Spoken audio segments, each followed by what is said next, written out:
Um, all right. Before I get started, I want to give all the glory and honor to Yahweh, Bahashem Yahushai, Bahashem Rakah Kodash.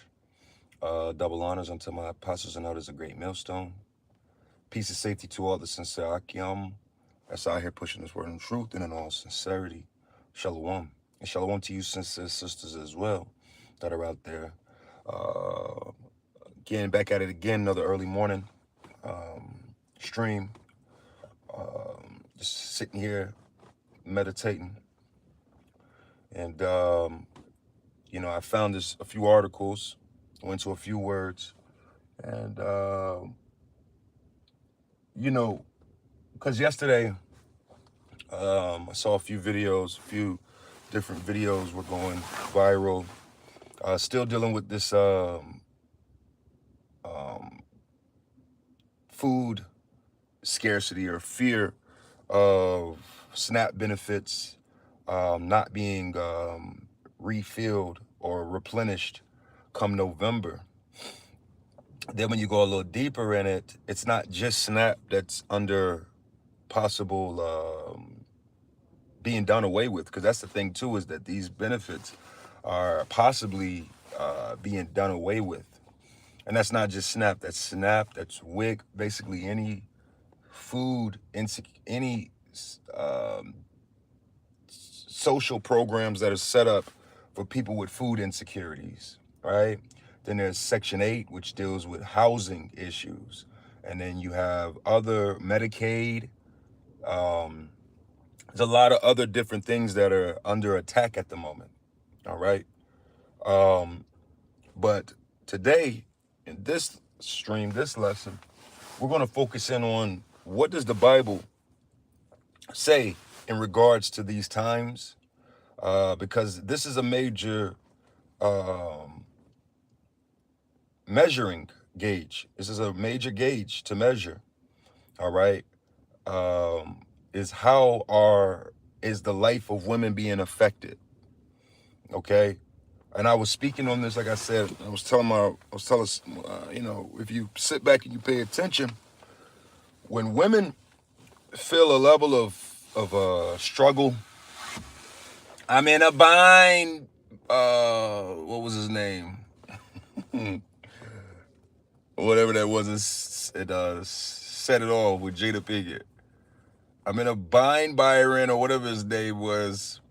So whenever a woman finds herself in a bind,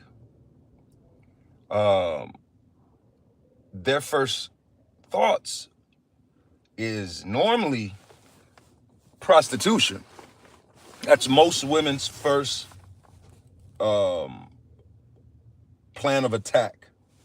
When women have a conflict, when women need something solved, their first line of attack in most cases is prostitution, selling their body, trading their body for resources. Okay? No matter how you feel about it, how I feel about it, that is the truth of life. And I was saying to somebody, because most women don't have the physical strength to run up on somebody and take it. So they got to coerce you. They have to finesse you. They have to negotiate. Okay? That's what happens. And the Bible says that this is what would happen in these times, because this is a major signal of where women are positioned in life. Okay? So let's get to it. It's a few scriptures I want to hit in this article that I have. This is from a LinkedIn. I took the screenshot. I probably would change the screenshot, but this is the screenshot of what I'm reading. And I have let me hold on real quick. I'm gonna say, all right, I had articles on my other phone, so I was airdropping them. So I have two articles I want to touch on a little bit here and see where the spirit goes. The first one is the one that's on the screen, dealing with hyperinflation and the rise of survival prostitution. Lessons from Weimar, Germany, post-Soviet collapse, and Venezuela. So again, the Bible is very much so a prophetic book that touches on different things to pay attention to. Let's just say economically, which we're focusing in on here. A lot of biblical prophecies are based upon economic changes, all right? Social changes. These all have an effect on the people, and in most cases, if not all cases, can be lined up with prophecy. So this is not about speaking on my own thoughts towards this, all right? This is speaking on what does the Bible prophetically say, and economically what is happening, okay?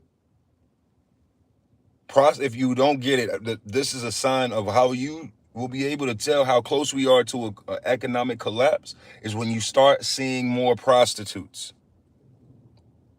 You're getting solicited more. In this article, when you start getting solicited for sex in places that you shouldn't even be getting solicited for sex, that's how you know. And this is not a personal opinion. This is coming from economic peer reviews, written papers. These are in the economic economic library. Okay, so let's get to it. All right, this first one, it reads, economic collapse does not just erode savings, it destabilizes societies, forcing individuals into extreme measures for survival. All right. Matter of fact, let's open this up with a scripture. Let's get a script. All right, let's get a script. Let's go to all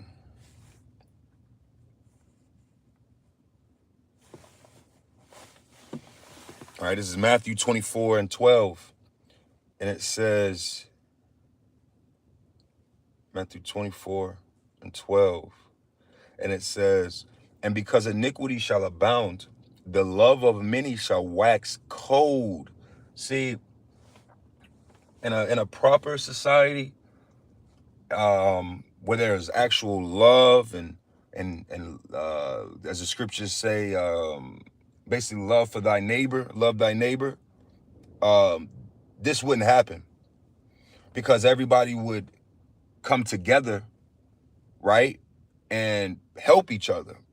That's why there's laws in the Bible that speaks on opening your hand up to the poor in the time of when they need help, right? Opening your hand up to them and letting them get what they need, right? That's why there's laws in the Bible that speaks on if fruit, you're not supposed to glean the whole goddamn tree, meaning you're not supposed to pick every apple, every peach, every plum, you're not supposed to pick every fruit off of every tree.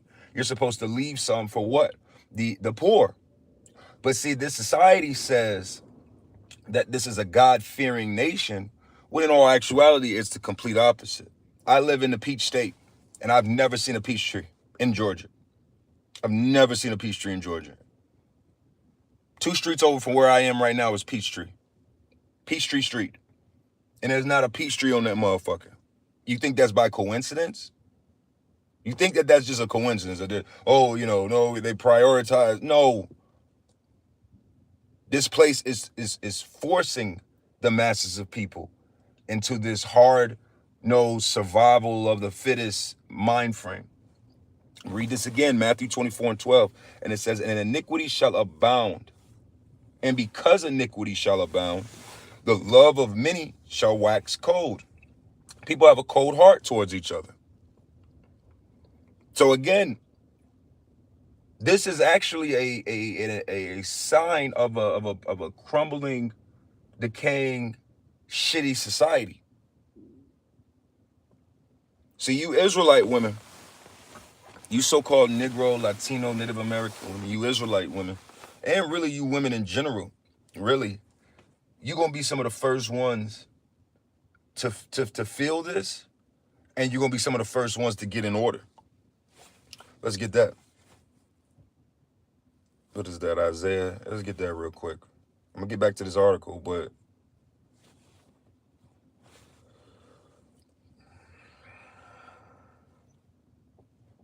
Isaiah 32:9, and it says, "Rise up, ye women that are at ease. Hear my voice, ye careless daughters.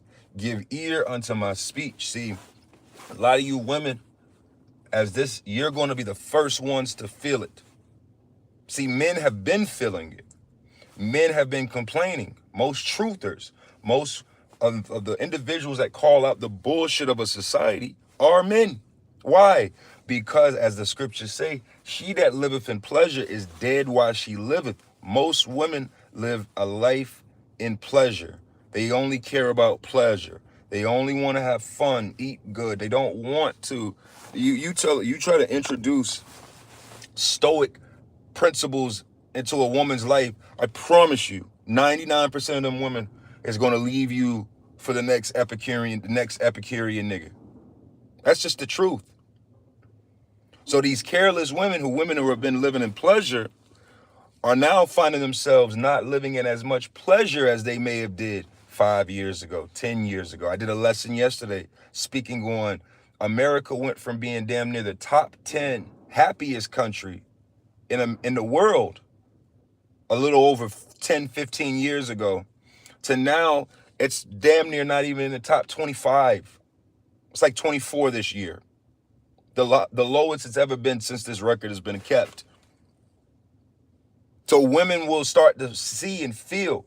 See, women are a major gauge in life in general.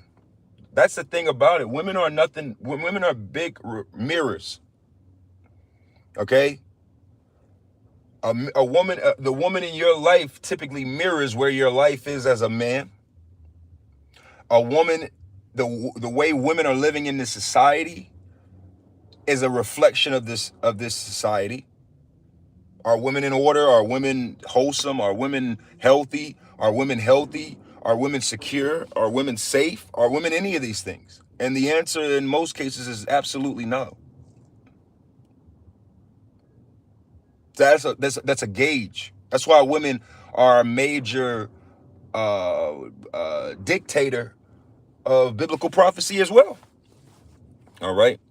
So the scriptures say, "Rise up, ye women that are at ease." These women are having to rise up.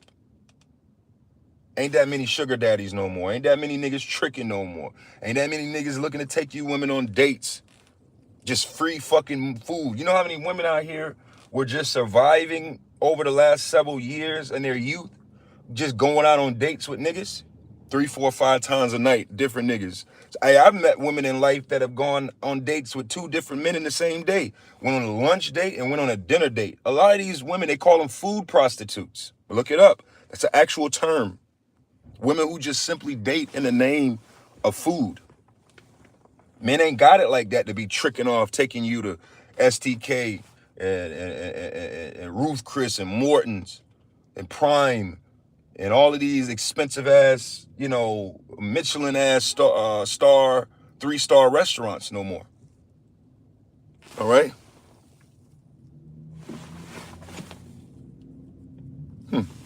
All right.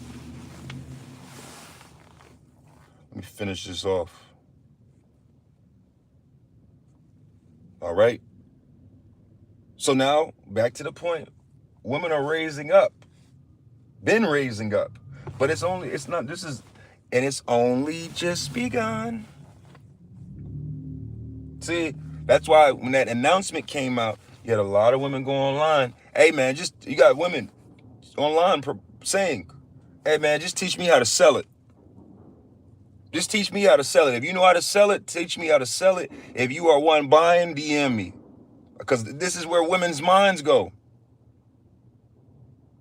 This is why, and I'm just bringing up scriptures from yesterday's lesson as well, because they tie in. This is basically you could say a continuation. All right, let's go to Genesis 3.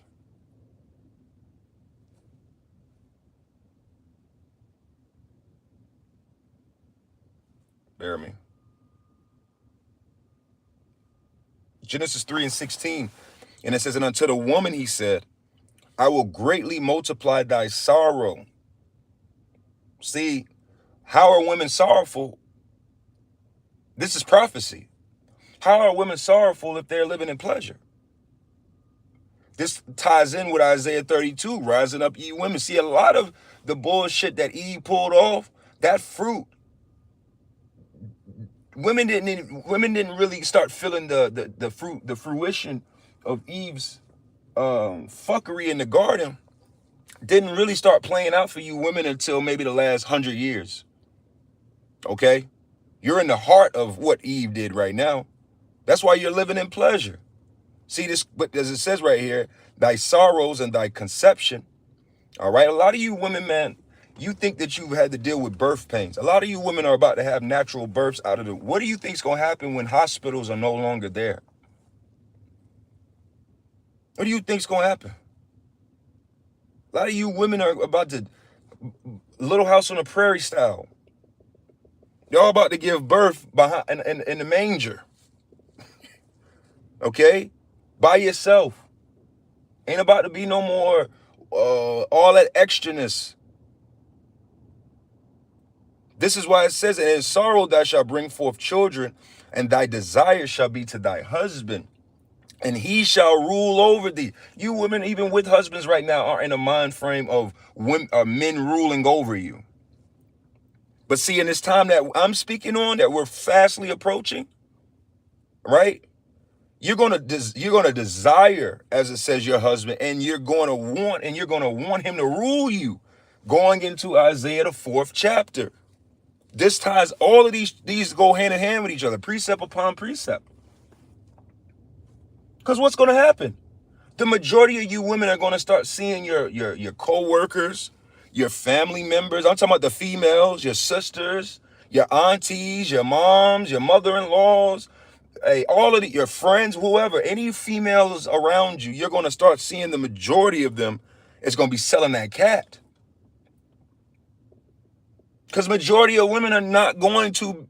That's why the scriptures say, I'm jumping all over the place, but this is what the scriptures say in Isaiah the 13th chapter, that I shall make more precious than gold the man. What kind of man?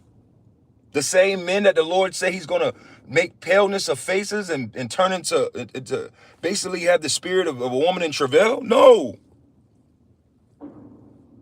Men of the Lord, the prophets, the servants. Now let's get back to this article, because it might be a 2-part series. And see, simple supply and demand. When the supply go up, right? Like I said, let's use the example of Jordans. When there's too many Jordans in rotation, what happens? The price goes down, right? So if there's 1,000 Jordans, right? But the demand is only 200 of them motherfuckers. 200 people want those 1,000. That leaves 800 pairs left over. What happens? Stores have to put an outrageous sale on them. That's where you see 40% off, 50% off, 30% off, 80% off, buy one, get one free type situations, because there's too much supply. That's what's going to happen with you women as well. It's going to be too much supply. So what you think? Hey, you women, this will make $40 great again. This is the process of making $40 great again. You bitches got out of pocket because you were living in pleasure. $40. What the hell? Nah, I need $400. Okay. No. Wait. Okay, I'll take the 40. I'll take the 40.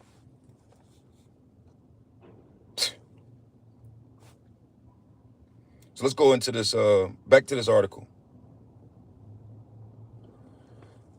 It says, Weimar Germany, desperation and collapsing economy. The hyperinflation crisis of Weimar Germany from 1921 to 1923. If you're not familiar with this, you should spend some time and actually look into this, the Weimar Republic. This is where we are. They're already hinting at in Walmart and stores taking away pricing. It's going to be digital pricing, meaning that they can change the price. That loaf of bread might not be the same price from the time that you walk in to the time that you walk to the register, because that's what was happening in Weimar Republic. There were no pricing on menus because the price could change just that fast from the time of you ordering it to the time of you paying. This is where we are, people. Okay, while you're worried about the stupid shit that you're worried about, this is where we are as a society. All right, with prices doubling rapidly, middle class families were plunged into financial ruins. Are we? Do you not hear the economists of today talking about the middle class disappearing? It's 100 years ago, y'all. Leaving even skilled professionals struggling to buy essentials. Number one, survival-based prostitution increased. Many women, including former office workers and students, turn to transactional relationships or sex work to afford food and shelter. See, a man has certain skills. If you're a construction worker, you could trade your skill set for a place to stay. Hey, I'll work in this. I do the work on the house. I do the work on this room. You know, and you could trade that. You could trade hey, I'm a man. I trade my security skills, building skills. You see, in most cases, most of these jobs will hire a man before they'll hire a woman in these times because of the skill set, the strength set. It goes back to what it originally was. All right. Bartering over traditional wages. You already have in Canada, women are trading sex for a place to stay right now. This is what's happening in the world as we speak. This isn't something that's like fantasy. This isn't something that I'm, pulling out the goddamn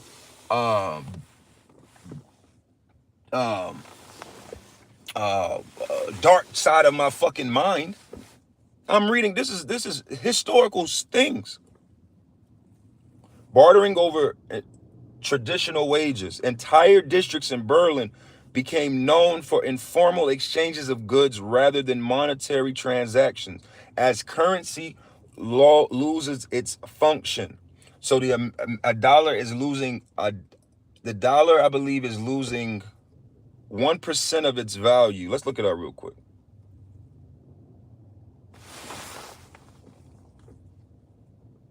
Bear me 1 second.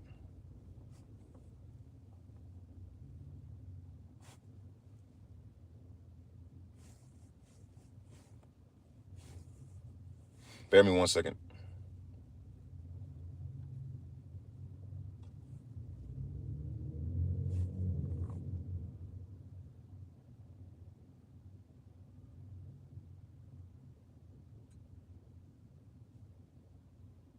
Bear me 1 second. It was a certain quote.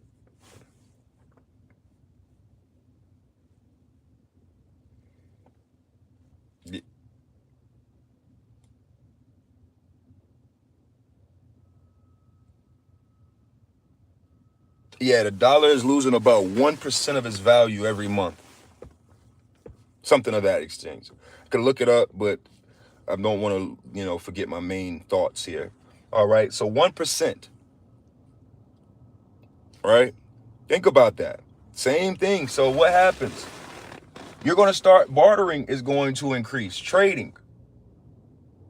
See, brothers like myself, we've been to the Federal Reserve Museum here in Atlanta. There's 12.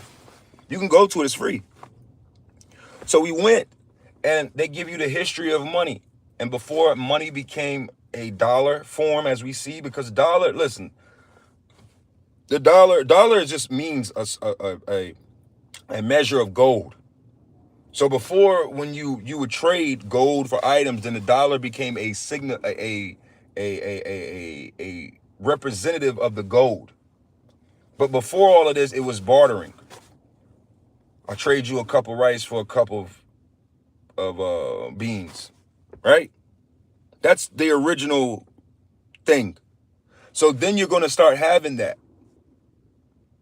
So then what happens? The idea of women selling their body for money in these items, that disappears. Women just will now sell their body for the item, for food, for water, for drinks, for shelter. Fuck the money. See? This is where we are, people, ladies and gentlemen. All right, erosion of social norms. The economic desperation broke down traditional social structures, forcing many into circumstances previously unimaginable. Yeah, you got a lot of women out here. Hey, and a lot of you men too, because this is a freaky society too. A lot of you men gonna be just as much as in prison. All right, and federal and state penitentiaries. A lot of men sell their body to survive. See, prostitution it's mainly thought of as a woman's game, but hey man, this is a freaky place, man. A lot of this is gonna get dark. The love of many shall wax cold. A lot of women will sell their daughters. That's why I said this is not a play subject matter. This is a subject matter of really you should be considering and pondering in your head what the hell is you going to do when you start to experience these things, see these things. People already, sex trafficking is already a problem in America. Children getting grabbed up, missing kids. What the fuck do you people think is going to happen? I'm reading about Weimar Republic, Germany, Berlin, 1921. I ain't even got to the other articles.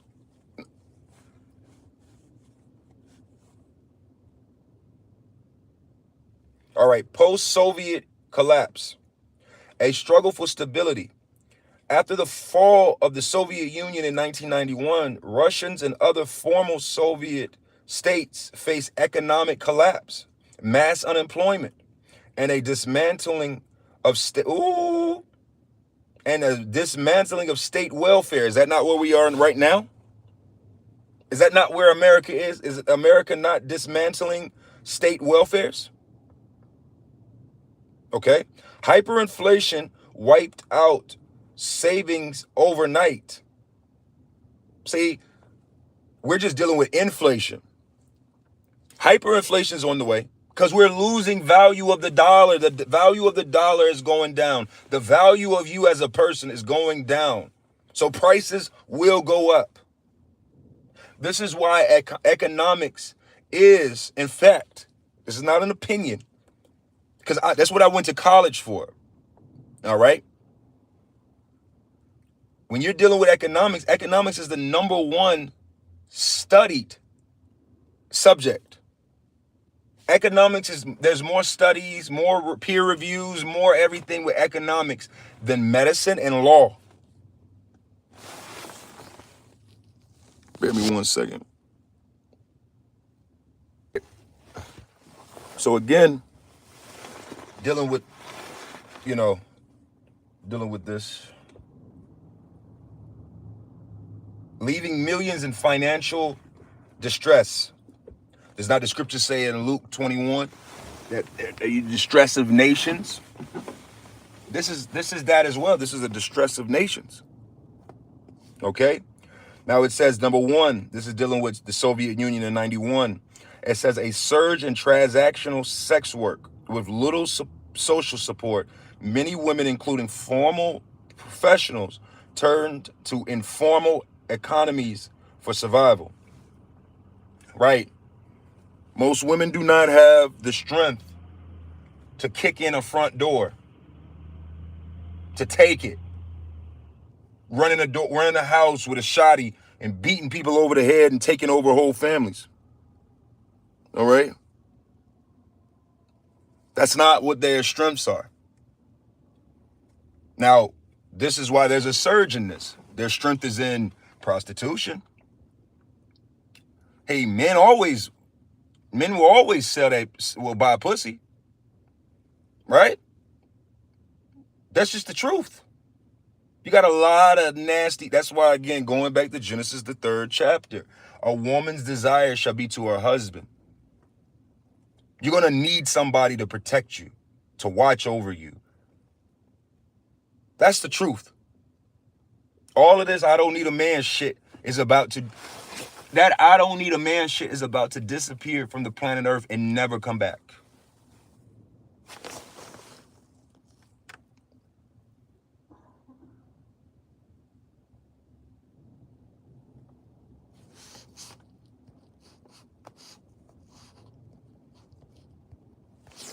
All right?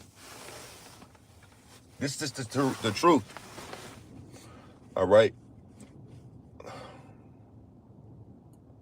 It says, a rise in human trafficking. Many seeking opportunities abroad were deceived in exploitive situations. Right? Human trafficking. Human trafficking is already a problem in America, and this is the norm. I can go to the mall right now, I can go watch a movie, I can go to a Hawks game, you know what I'm saying? I can go dancing, I can go get some chicken, I can go do whatever I want right now. And human trafficking is a problem, specifically here in the state of Georgia, specifically here in Atlanta, I should say. Because why? Here in Atlanta, you have the international airport, and it's one of the biggest hubs in sex trafficking in the world. This is right now. What the hell do you think is going to happen when all hell breaks out? You can't afford to eat no more. You got families to feed. You got children to feed. You got bills. See? Let's get some more. Organized crime influence. With weak governance, criminal networks expanded, controlling most of the illicit economy.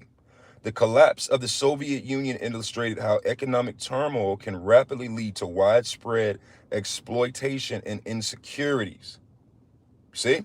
Now let me get a few more scriptures as well, because I really want to get, let's go to Amos.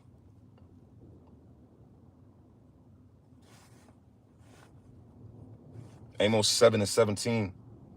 And it says, therefore, thus saith the Lord, thy wife shall be an harlot in the city, and thy son shall die by the sword, and thy land shall be divided by line, and thou shalt die in the polluted land, and Israel shall surely go into captivity forth of his land. Now, this harlot, let's deal with this word harlot, okay? Because the word harlot, actually, let's get to etymology. I want to show you something.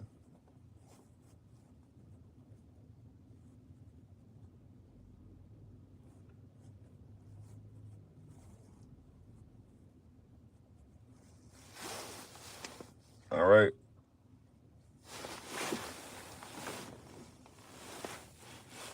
Harlot on the Etymon online dictionary is defined as a vagabond, a man. Hear this out, because actually a man can be a harlot too. Okay? So it says a man of no fixed occupation, idle, rogue. Okay? This is the original, the secondary. That's Old English, right? Or Old French. Now, when you get into the Middle English, it means like gestures, buffoons, all right, jugglers, later to actors. And that's what a lot of you women are basically, that applies to you too. A lot of you are buffoons. You know, rise up, ye women that are at ease. See, you should be the main one, the main individual that should be focusing in on what the hell is going on in America and the dangers that are at hand should be women. You should be the main ones that should be judging what's going on around you and saying, hey, man, shit ain't right, man. Shit a little spooky ooky. You know, maybe I should or I shouldn't do this. But you think that these females have that mind frame? Absolutely not. You women should be dressed like Arab women at this point. You should be covered the fuck up. You should be in the house. Nobody should have to tell you to be in the house. But you don't tell me what the hell to do. I do what the hell I want to do. You're in that attitude. That's why it says in Isaiah, in Genesis the 3rd chapter, that your husband your desire shall be to your husband. See, y'all, you ever watch a cat? Right? They always say men are dogs and women are cats. You ever see how female cats are, cats in general, but specifically female cats? A female cat will force herself on you. She will force herself into your house. Literally. Will not leave. Will rub up against you. Will do whatever in their power to make you weak to their presence, and so you could bring them in their house. That's why the saying goes, you should never feed a stray cat. That's you women too. These women are about to come full-fledged stray cats. They're going to be at your door. They're going to be sitting on your car. This is, okay. Let's get some more of this definition of harlot. Now, and then it developed into, by like the 14th century, it developed into prostitute, unchastened woman, okay? A whore, okay? But the true definition of a harlot is what we're focusing in on here, is a no fixed occupation. What is a woman's occupation? What is a woman's fixed occupation? What does the word woman mean? What is it? Let me reword this term, this sentence. What is a female's fixed occupation? Because this is how a female becomes a woman. That's why you females get mad when men say that you're females. A woman is a term that's earned. Just like the term lady. You're not a lady, first lady. Let's look up the word lady, because a lot of these terms you don't even understand. Let's look up the word lady in the etymon.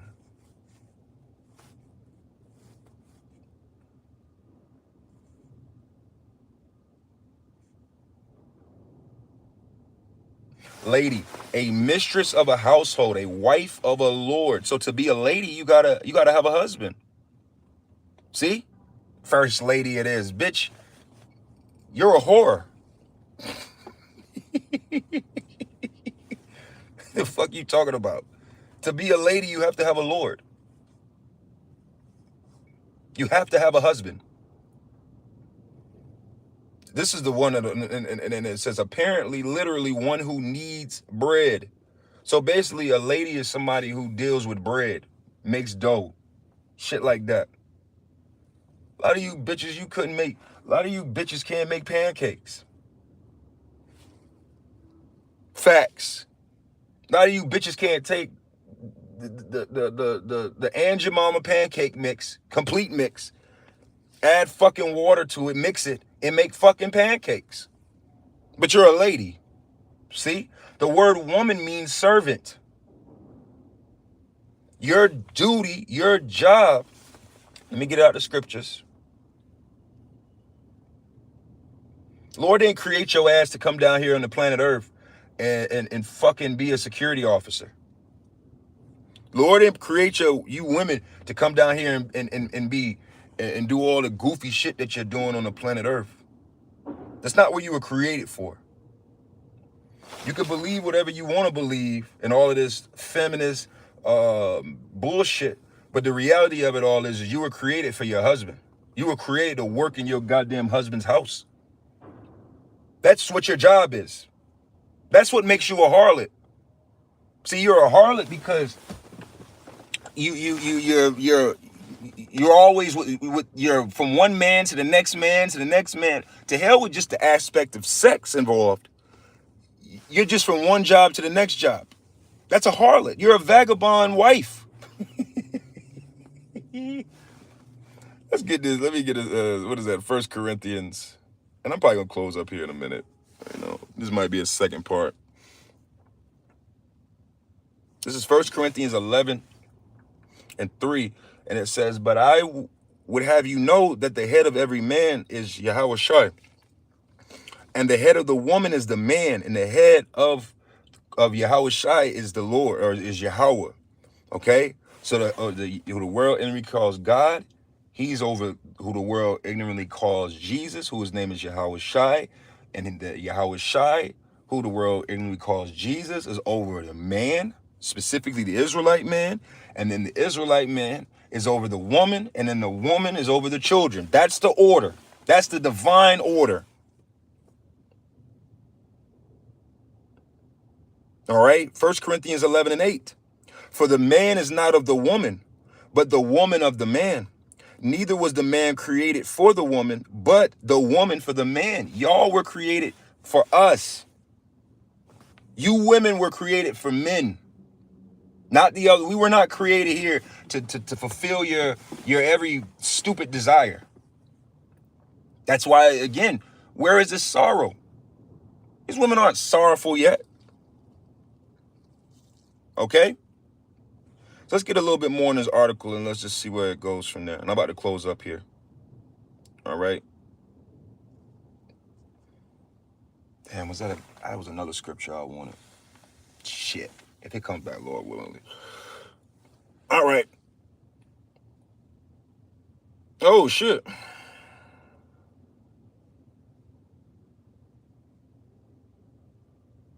I might have to do a part 2 on this, because this same article goes into the digital economy and the financial strain. Yeah, prostitution is coming back in a real way. I might just let me go. Yeah, I'm gonna stop here. I'll probably come back and do a part 2 to this and touch on this other article, because this is a serious subject matter. This isn't some subject matter where it's just like, oh, you know, hey, it is what it is. You know, prostitution is one of the oldest professions in America, in the world. You know, people just brush it off as if this is just something light. Prostitution is literally a sign of a decaying society. That's why the scriptures say, "Make not whoredom of the daughters of Israel." That this is a really like I said, when prostitution is rampant, as I'm speaking, as it's going to be in America, oof, it's going to get ugly. Women going to be selling their children. Men going to be selling their wives. Okay? This is already a thing. What do you think it's going to be when food is limited? Housing is limited. Gas is limited. Resources is limited. Everything is limited. But your ass need it. All right? So I'm going to close this up. I'm going to give all the glory and honor to Yahweh, Ba'Hashem Yahweh Shai, Ba'Hashem Rekar Kodash. Double honors unto my apostles and elders, a great millstone. Peace and safety to all you sincere Akim that's out here. And until next time, Shalom.